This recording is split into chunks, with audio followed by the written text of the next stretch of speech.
আসসালামু আলাইকুম সকলে কেমন আছেন? আশা করি সকলে খুব ভালো আছেন।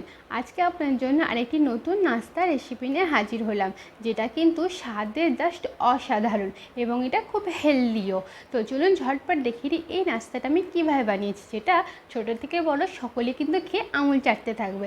তো চলুন ঝটপট দেখিয়ে নিই। আর হ্যাঁ, যদি আমার চ্যানেলটা সাবস্ক্রাইব না করে থাকেন তাহলে প্লিজ আমার চ্যানেলটা সাবস্ক্রাইব করে দিন। তো চলুন শুরু করা যাক।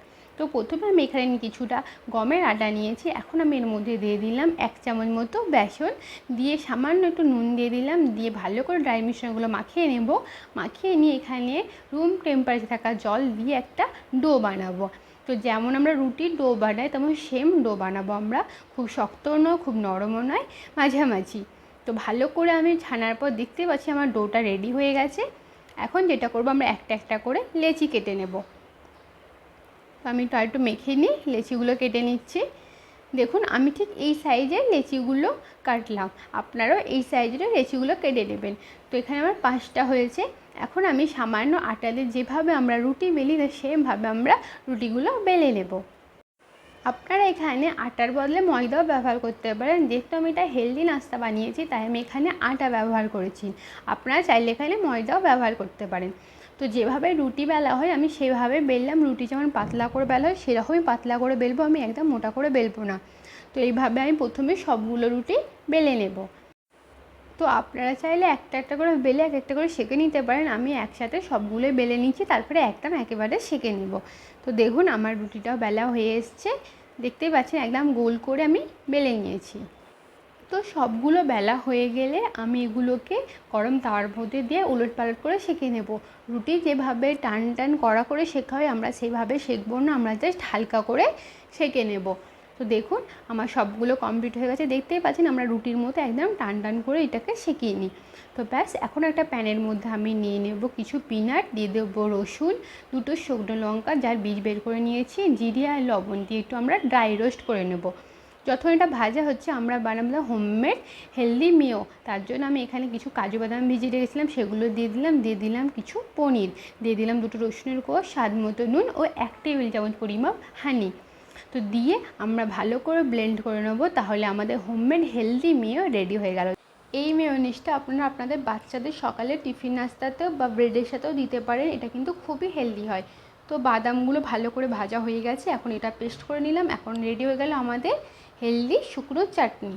এখন যেটা করব, আমাদের আলুর মশলাটা, তার জন্য আমি তেলের মধ্যে গোটা সরষে জিরে দিয়ে ফোড়ন দিয়ে দিলাম একটা ছোট্ট পেঁয়াজ কুচি। এখন আমি দিয়ে দিচ্ছি 2টো কাঁচা লঙ্কা, আর দিয়ে দিচ্ছি সামান্য আদা বাটা, রসুন বাটা দিয়ে একটু ভাজা করে নেওয়ার পর এখানে আমি অ্যাড করছি গাজর, ক্যাপসিকাম ও বিনস। আপনারা আপনাদের পছন্দ মতো সবজি কিন্তু অ্যাড করতে পারেন।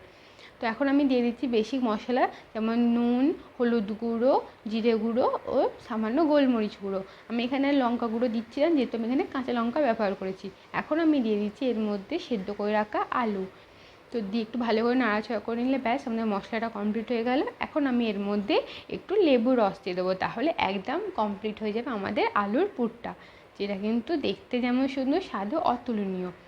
এখন আমরা একটা করে আমাদের রুটি নেব, নিয়ে ঠিক এইভাবে কাটবো। আপনারাও ঠিক এইভাবেই কেটে নেবেন, পুরো আধখানা করবেন না, ঠিক এইভাবে কাটবেন। কেটে এক সাইডে প্রথমে লাগাবো আমাদের তৈরি করা আলুর পুরটা। আমি 3 কোনাচি করে আলুর পুরটা লাগিয়ে দিলাম।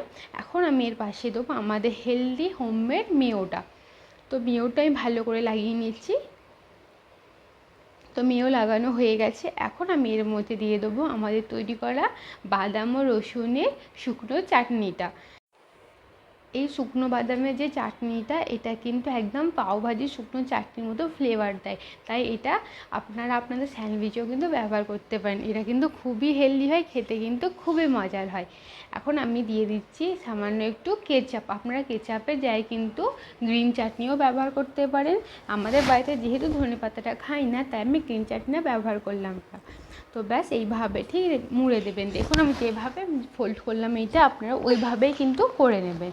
ব্যাস কমপ্লিট হয়ে গেল। এইভাবে আমি সবগুলো বানিয়ে নিয়েছি দেখুন। এখন আমরা এগুলো একদম ক্রিস্পি করে ভেজে নেব। তার জন্য একটা প্যানের মধ্যে আমি দিয়ে দিচ্ছি সামান্য দেশি ঘি। এখন আমি দিয়ে দেবো একটা করে তৈরি করা আমাদের র্যাপসগুলো। আমি একদম লো ফ্লেমে এটা উলট পালট করে একদম ক্রিস্পি করে ভাজা ভাজা করে নেব। দেখুন কতটা ক্রিস্পি হয়েছে উপরটা। লো ফ্লেমে ভাজলে কিন্তু এইরকম ক্রিস্পি হয়ে যাবে। তো এইভাবে আমি বাকিগুলো ভাজা করে নিচ্ছি। তো ব্যাস, দেখতেই পাচ্ছেন সবগুলো আমার ভাজা হয়ে গেছে।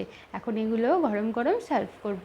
বিশ্বাস করুন এই নাস্তাটা যেমন হেলদি হয় কিন্তু টেস্টও অসাধারণ হয়। তাই অতি অবশ্যই হেলদি নাস্তাটা আপনাদের বাড়িতে বানান এবং সকলের সাথে এনজয় করুন। তো ভিডিওটা কেমন লাগলো অতি অবশ্যই জানাবেন। দেখাবেন নেক্সট ভিডিওতে।